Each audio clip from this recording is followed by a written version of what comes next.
नमस्ते दोस्तों, मैं प्रदीप और आज हम देखने वाले हैं ग्राफिकल मेथड। इससे पहले हमने linear equation in two variable और उससे सॉल्व करने का तरीके देखे थे, जो कि थे साइमल्टेनियस इक्वेशन सॉल्व किया था हमने। तो अब हम ग्राफिकल मेथड के थ्रू साइमल्टेनियस इक्वेशन सॉल्व करेंगे। तो पहले हम ग्राफ जानते हैं। हमने इससे पहले 9th स्टैंडर्ड में ग्राफ पढ़ा था, वहां पर भी देखा था। ग्राफ जो है हम क्या करते हैं, एक्स और वाई एक्सिस डिनोट करते हैं। इसे हम एक्स एक्सिस कहते हैं और इसे हम वाई एक्सिस कहते हैं। ये जो होता है पॉजिटिव एक्सिस होता है, यानी कि यहाँ पर हम 1 2 3 4 इस तरह लिख सकते हैं। यहाँ पर -1 -2 -3 ये हुए एक्स एक्सिस के एलिमेंट, या फिर इसे हम रियल लाइन भी कह सकते हैं। और इसे हम यहाँ पर 1 2 3 इस तरह पॉजिटिव नंबर ले सकते हैं। और सिमिलरली यहाँ पर -1 -2 -3 इस तरह ले सकते हैं। तो ये तो हुआ एक्स एक्सिस और वाई एक्सिस। अब इस पर हम ग्राफ कैसे निकालेंगे। जो भी हम यहाँ पर नंबर डिनोट करते हैं, सपोज यहाँ पर हमने नंबर डिनोट किया 2 2, तो इसे हम ऑर्डर पेयर कहेंगे। ये जो नंबर हमने यहाँ पर डिनोट किया इसे हम 2 2 यानी कि इसे ऑर्डर पेयर कहेंगे। या फिर यहाँ पर अगर आपने डिनोट किया तो 3, एक्स का पहला नंबर जो है वो एक्स का रहता है और बाद में -2y का, तो ये हुआ 3 -2 एलिमेंट। और इसे हम ऑर्डर पेयर कहेंगे। इसे क्या कहेंगे हम, ऑर्डर पेयर। इसे हम एक्स वाई अगर इस तरह आप लिखेंगे तो इसे हम ऑर्डर पेयर कहते हैं। इसे हम क्या कहेंगे, ऑर्डर पेयर। तो अगर आपको किसी भी इक्वेशन का ग्राफ निकालना हो तो पहले आपको उस इक्वेशन के पॉइंट मालूम होने चाहिए। यानी कि सपोज आपको अगर ग्राफ निकालना है, अब हम एग्जांपल देखते हैं। Draw a graph of 2x + y = 1। ये कुछ आसान सा ग्राफ हम देखते हैं। अगर आपको इस लीनियर इक्वेशन का ग्राफ ड्रॉ करना है तो आप कैसे ड्रॉ करेंगे। कम से कम आप 4 पॉइंट निकालिए और उससे आप ग्राफ ड्रॉ कर सकते हैं। तो आप x या y दोनों में से कोई भी वैल्यू चूज कर सकते हैं। यहां पर हम x की वैल्यू राइट करेंगे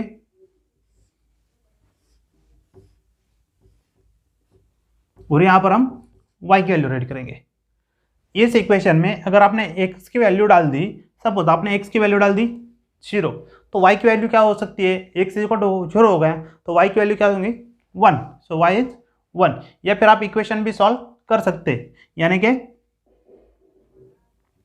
इफ x = 0 यहां पर रखा तो क्या होगा 2 × 0 + y = 1, यानी कि बना 0 + y = 1, यानी कि हुआ y = 1, जो कि हमने यहाँ पर राइट कर दिया।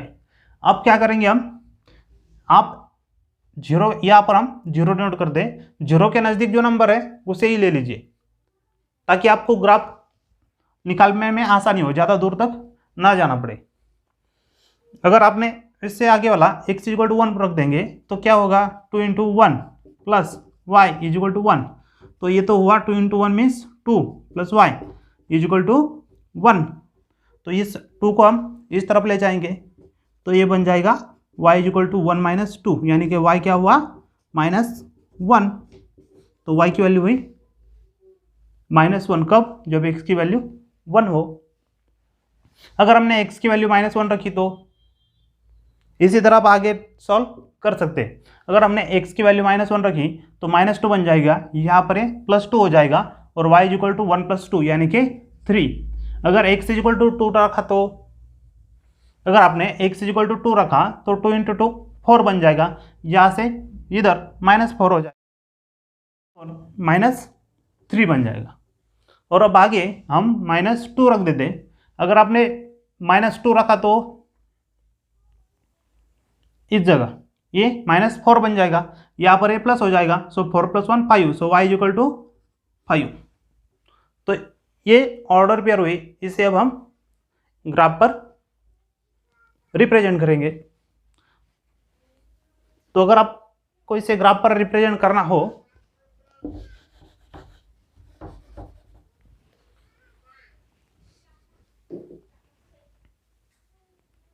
तो पहला पॉइंट क्या है 0 1, x की वैल्यू क्या है 0, y की वैल्यू 1, सो x 0 y 1 यानी कि पॉइंट बना यहाँ पर, ये हुआ हमारा पॉइंट पहला 0 1। दूसरा पॉइंट है 1 -1, x की वैल्यू 1 y की वैल्यू -1, तो पॉइंट बना यहाँ पर 1 -1। अब x की वैल्यू -1 y की वैल्यू 3, यहाँ पर हुआ x -1 y की वैल्यू 3, तो पॉइंट बना यहाँ पर -1 3। उसके बाद ये यहाँ पर है 2, x इक्वल टू 2, y बना -3, यहाँ पर x कितना है 2 और y है -3, और उसके बाद y x इक्वल टू -2, तो y क्या बना 5 3 4 5, तो ये बना यहाँ पर x equal to -2 y equal to 5। अब हम यहाँ से स्ट्रेट लाइन ड्रॉ कर सकते हैं जो कि पूरे पॉइंट में से जाती है। ये रही लाइन जिसे हमने ड्रॉ किया, इसे हम इस लाइन को हम इक्वेशन दे देंगे। क्या इक्वेशन इस लाइन का, इस लाइन की इक्वेशन है 2x + y = 1। इसी तरह अगर कोई भी आपके पास लीनियर इक्वेशन हो तो उसका जो भी आप ग्राफ ड्रॉ करेंगे हमेशा स्ट्रेट लाइन ही रहेगी, ये बात आप समझ लीजिए। कोई भी एक लीनियर इक्वेशन हो, कोई भी लीनियर इक्वेशन हो, उसका ग्राफ जो है हमेशा स्ट्रेट लाइन ही बनेगी। हमें क्या करना है, ग्राफिकल मेथड यूज करके साइमल्टेनियस इक्वेशन सॉल्व करने, जो कि पहले पार्ट में हमने किए थे। अब यहाँ पर ग्राफ को यूज करेंगे। ग्राफ के थ्रू कैसे सॉल्व करेंगे, आपके पास देखिए ये जो हमने लाइन ड्रॉ की ये रही एक लाइन या फिर ये रहा एक इक्वेशन।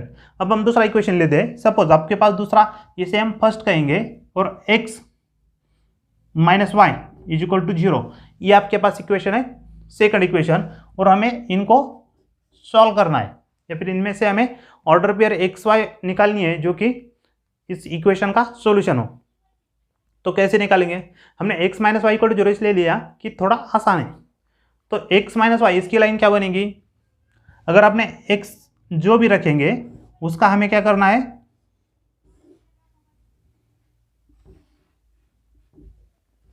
जो भी आप x रखेंगे उसका हमें सिर्फ निगेटिव करना है या फिर x बन जाएगा x = y। जो भी आप पार्ट अगर 0 लिया तो 0, 1 लिया तो 1, 2 लिया तो 2 या फिर 3 लिया तो 3, तो ये लाइन बन जाएगी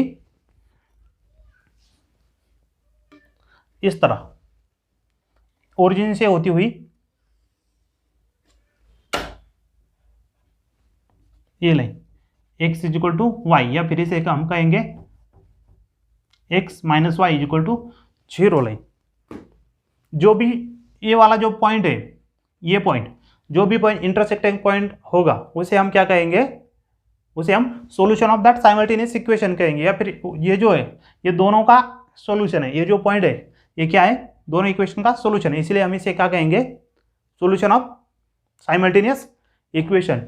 यहाँ पर जो भी ऑर्डर पेयर बनेगी एक्स वाई, इस ऑर्डर एक्स वाई को हम सॉल्यूशन कहेंगे।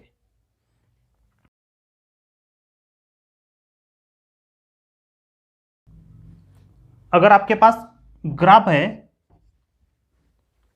अगर आपके पास दो इक्वेशन है और उन दोनों का ग्राफ आपने निकाला, यानी कि स्ट्रेट लाइन अगर आपने निकाली तो ऐसे पैरेलल आती है, इसे हम L1 कहेंगे और इसे हम L2 कहेंगे। अगर कोई भी ग्राफ है, इसमें कोई भी इंटरसेक्टिंग पॉइंट नहीं है, अगर आप देखेंगे दोनों ही लाइन को, दोनों स्ट्रेट लाइन है और दोनों पैरेलल है, अगर आप इनमें से कोई भी पॉइंट कॉमन नहीं है तो अगर इस हालत में साइमल्टेनियस इक्वेशन को कोई भी सॉल्यूशन नहीं बन सकता है, तो हम क्या कहेंगे, the given simultaneous equation has no solution, क्योंकि उनमें कोई भी कॉमन पॉइंट नहीं है। और एक कंडीशन है, अगर आपके पास दोनों ही लाइनें सेम है, दोनों ही लाइन में सेम है, यानी कि अगर आपने ग्राफ निकाला एक्स वाई और ये जो लाइन है यही L1 भी है और यही L2 भी है, ये लाइन क्या है, L1 भी है, मतलब कि इक्वेशन फर्स्ट का भी ग्राफ यही आता है और इक्वेशन सेकंड का ग्राफ भी यही आता है। तो इस हालत में इस इक्वेशन को कितने सॉल्यूशन रहेंगे, तो इस इक्वेशन को इनफाइनाइटली मेनी सॉल्यूशन रहेंगे, क्योंकि हर पॉइंट सॉल्यूशन है। जितने भी पॉइंट है यहाँ पर वो सारे के सारे क्या है, सोल्यूशन ही, और वो सारे के सारे दोनों ही इक्वेशन के सोल्यूशन, इस वजह से दोनों ही साइमल्टेनियस इक्वेशन के सोल्यूशन हो गए। So it has infinitely many solution. तो है वही 3 condition. First condition, it has unique solution, जब एक ही इंटरसेक्टिंग पॉइंट रहेगा, या फिर अगर दोनों का कोई पर तालमेल ही नहीं रहा, यानी कि दोनों पैरेलल है, तो इसे नो सोल्यूशन कहेंगे, और इट हैज नो सोल्यूशन। और अगर ऐसे एक ही आती है, अगर दोनों इक्वेशन को मिलाकर एक ही लाइन बनती है, तो उस साइमल्टेनियस इक्वेशन को हम कहेंगे infinitely many solution. Thank you friend for watching this video.